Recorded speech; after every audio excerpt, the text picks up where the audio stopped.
இன்றைக்கி நம்ம பார்க்க போகிற ரெசிபி மஞ்சள் பூசணிக்காயில் வெல்லத்தை வச்சு ஒரு ஹல்வா பண்ணலாம். ப்ரெஷர் குக்கரில் ஒரு பாத்திரத்தை வைங்க. வச்சு 1.25 கப் மஞ்சள் பூசணிக்காய் வந்து க்யூப்ஸாக கட் பண்ணி அதில் ஆட் பண்ணிக்கோங்க. 1/4 கிளாஸ் தண்ணி வந்து அந்த மஞ்சள் பூசணிக்காய் ஆட் பண்ணோம்ல அந்த பாத்திரத்தில் ஆட் பண்ணிக்கோங்க. அதே மாதிரி வெளி சைட்லேயும் அந்த ப்ரெஷர் குக்கர்லேயும் ஆட் பண்ணிக்கோங்க. மஞ்சள் பூசணிக்காய் நல்லா குழையணும், அதுக்காக 3 விசில் வச்சுக்கோங்க. ஒரு பேனில் நெய் 1/2 டீஸ்பூன் ஆட் பண்ணிக்கோங்க. நெய் நல்லா மெல்ட் ஆகணும். முந்திரி பருப்பு ஒரு 5-6 வந்து நல்லா சின்னதாக உடச்சி ஆட் பண்ணிக்கோங்க. ஆட் பண்ண முந்திரி பருப்பு எல்லாம் வந்து லைட் ஆரஞ்சு கலரில் மாறும். அந்த டைமில் வந்து அந்த முந்திரி பருப்பெல்லாம் நம்ம வெளியே எடுத்துடலாம். ஒரு பேனில் வெல்லம் ஒரு 3/4 கப் வந்து ஆட் பண்ணிக்கோங்க. ஆட் பண்ணிவிட்டு 1/4 கப் தண்ணி ஆட் பண்ணிக்கோங்க. தண்ணி ஆட் பண்ணிவிட்டு வெல்லம் நல்லா கரைஞ்சிரும். கரைஞ்சதுக்கப்புறம் மசிச்சு வச்ச மஞ்சள் பூசணிக்காவை ஆட் பண்ணி நல்லா மிக்ஸ் பண்ணிக்கோங்க.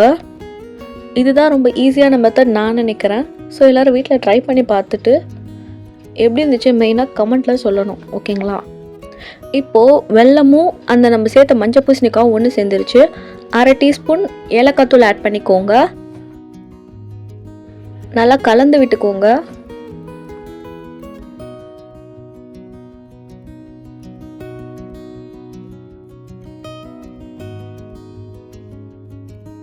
நெய் பத்தலை அப்படின்னு நினைக்கிறவங்க இன்னும் கொஞ்சம் 1/2 டீஸ்பூன் நெய் ஆட் பண்ணிக்கலாம். இது வந்து ஆப்ஷனல் தான், ஆட் பண்ணால் நல்லாயிருக்கும், அதனால் ஆட் பண்ணியிருக்கேன். இப்போ நம்ம ஆட் பண்ண எல்லா நெய்யும் கொஞ்சம் கொஞ்சமாக ரிலீஸ் ஆக ஆரம்பிக்குது. ஸோ இப்போ நம்ம வறுத்து வச்சுருக்க முந்திரி ஆட் பண்ணிக்கிறோம். ஆட் பண்ணிவிட்டு நல்லா கலந்து விட்டுக்கோங்க.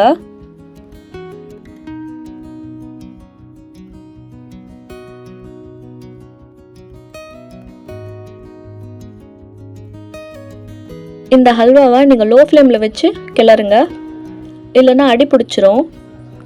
இந்த ரெசிபி நான் நினச்சதை விட ரொம்ப ஹெல்த்தியாகவும் ரொம்ப டேஸ்டியாகவும் வந்துருந்துச்சு. நம்ம ரெடி பண்ண மஞ்சள் பூசணிக்காய் ஹல்வா வந்து நல்லா சூப்பராக ரெடி ஆகிடுச்சு. பாருங்கள், ஒட்டவே இல்லை. இதுதான் கரெக்ட் கன்சிஸ்டன்சி. வீட்டில் எல்லோரும் ட்ரை பண்ணி பாருங்கள். தேங்க்ஸ் ஃபார் வாட்சிங்.